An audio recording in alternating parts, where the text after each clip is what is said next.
What I'm going to do now is I'm going to nip down to see Graham of Artemis 3. He's finally settled on a particular Watermaker now. You'll know the brand, but he's gone for a slightly different setup. I haven't come across anyone with this setup before. Have you got time for a quick half-an-hour interview? I have, yeah. Does it look cool as well? So I'm going to the bins to do the last bin run in Asia.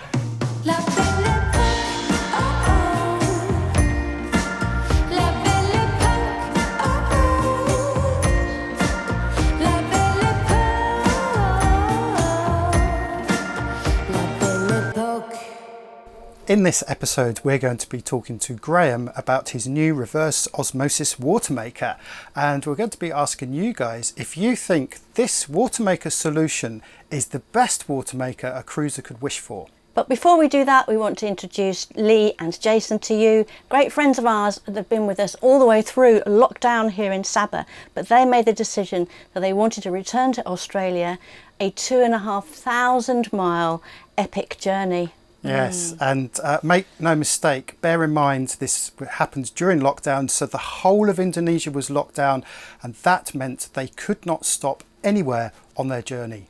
It's going to be quite tough because we haven't done any night crossings in kind of a year and a half or something now. The busy shipping channel that goes down from Singapore down to Australia runs down that way, so yeah, it's going to be fun, plus all the fishing hazards on the way. The Java Sea is just littered with them. But it'll be good to get back to Darwin, but the entry process into Australia is a nightmare, so that's going to be fun when we get there. And then after the long trip, we're going to get escorted off to detention for 2 weeks in a hotel quarantine. Well, these guys generally have pretty good winds. Certainly at this end of Borneo, we've got northeasterlies set in. Looking a bit cloudy over there, but we've had some great winds, and that's going to take them all the way down towards the western tip of Borneo. And then after that, they go over the equator, and of course, that's where the winds change. Basically, this is the best time of year for them to go, so they're doing the right thing. It's going to be sad to see these guys go. They've been our neighbours, so we've had to put up with their toilet noise and smells. Here's the thing, as liveaboards, you know, we have said goodbye to so many people and then seen them again somewhere down the line. And I've said it before, but the cruising world is a small one. And at the moment, we have no plans to Australia, but, you know, with the situation changing all the time, who knows?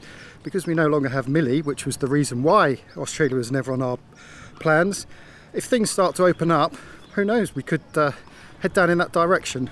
Not, as I said, never say never. In Sydney. Come on my Mardi Gras float. You've got a bit of a reception here. Yeah, we actually have friends, surprisingly. Yeah, we are gathered here today to flag off for Lee and Jason for their next adventure, going back to Australia. Cruisers have a special bond, and even more so since we shared this space during lockdown and we became good friends with Lee and Jason. Now make no mistake, this was a monumental 2,500 nautical mile journey. What's your job, Liz? What are you doing? Well, I'm just fending. Jason? Yeah. Keeping us. Yeah, we're off. Off they go. I can. I didn't know you could do that, Lee. I can actually. I've got hidden talents. I'll probably crash in a minute. But no pressure. Now, under normal circumstances, if you were doing this kind of trip, you would island and day hop. But don't forget, this was done during lockdown, so the whole of Indo was completely off limits. This was going to present problems not just with provisioning, but if they needed to refuel as well.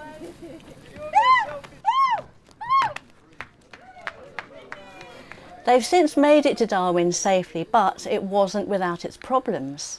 They hit pretty rough weather in the Java Sea, they had a near knockdown, they lost their spinnaker halyard on the second day and had to sail on reefed headsail only. And yet, while not being able to stop to refuel could have been an issue, they used less than 240 litres for the entire 2,500 mile journey, sailing pretty much the whole way. Now, if you remember Jason and Lee on the rally last year, they were always the fastest boat. They have a Jeanneau 44. I think she was built in 2010. I could be wrong there, but she's a very fast boat. Yeah. So the fact that they used less than 240 litres over 2,500 nautical miles is incredible. And they were hitting some pretty fast speeds.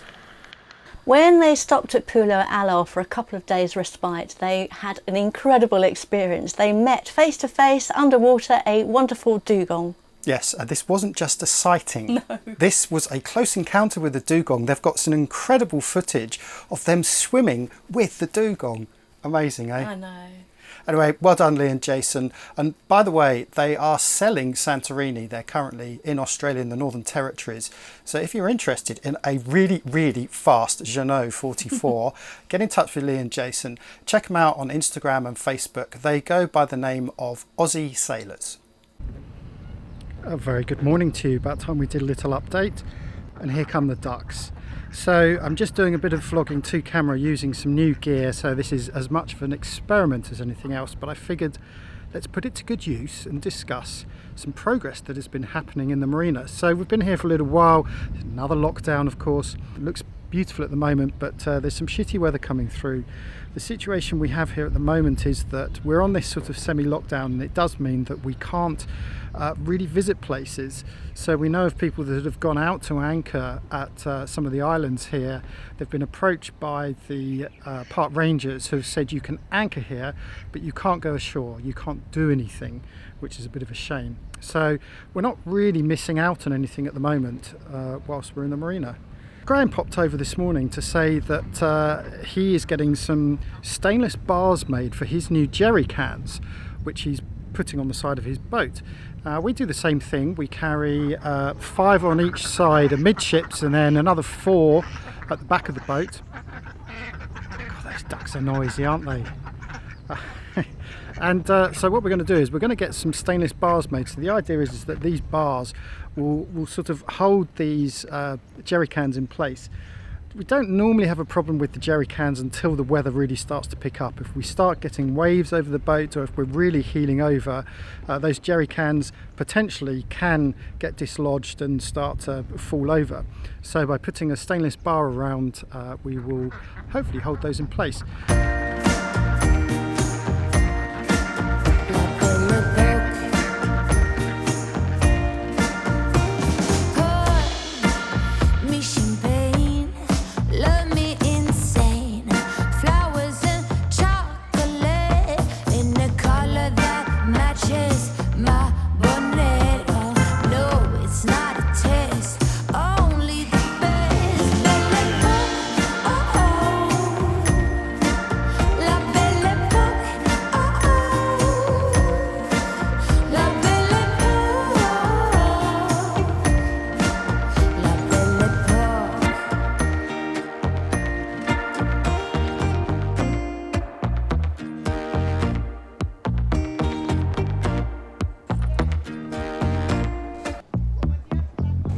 Well, look what's happening this morning. That's Liz. She's sorting out the courtesy flag, which is a real mess. Alvin keeps having a go at us. Alvin very kindly gave us a new one, and he keeps saying, when are you going to sort it out? So this morning, on a nice breezy day, we've shoved Liz up there. I think I might go and make a cup of tea now, and leave her to enjoy the view. So that's that job done. Pretty straightforward, of course. What I'm going to do now is I'm going to nip down to see Graham of Artemis 3. Now, he has been window shopping for Watermakers, and he's finally settled on a particular Watermaker. Now, you'll know the brand, but he's gone for a slightly different setup. I haven't come across anyone with this setup before, so I'm hoping we can have a quick chat with him and ask him why he went for this particular product. Oh, good morning, Jamie. Welcome to my yacht. What I've decided to buy, because I live in the Philippines and sail around Asia, we don't have the luxury of docks where we can get fuel and water easily. So I've decided to buy a large Watermaker. And what I've done with Rainman, I bought their gasoline portable Watermaker.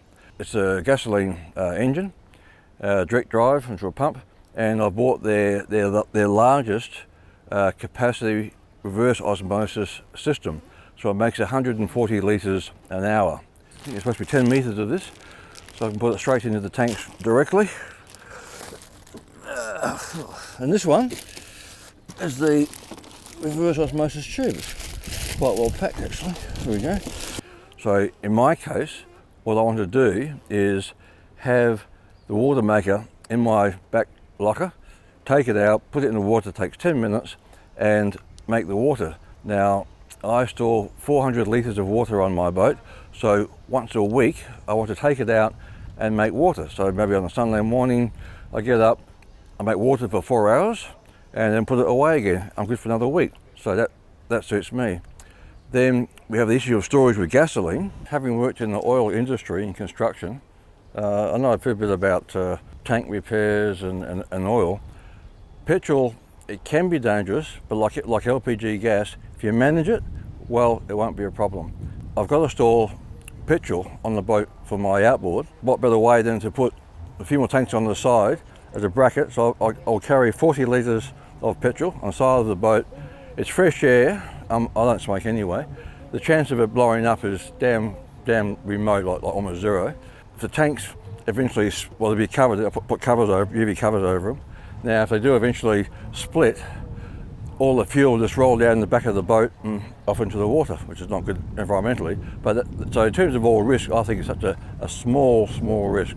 And for petrol to explode, it's got to have a certain ratio of volume to mix before it self-explodes. Very hard to get the burn like that. So the advantage of going mechanical is 2. 1 litre of petrol makes 140 litres of water. That's quite good. 4 litres of petrol a week pays for my water. And then if I have the generator, that breaks down. I can't use the Watermaker. So this one is totally independent. Right, let's open it up.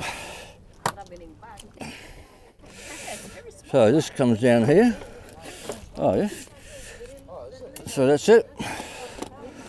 That's the intake of the water.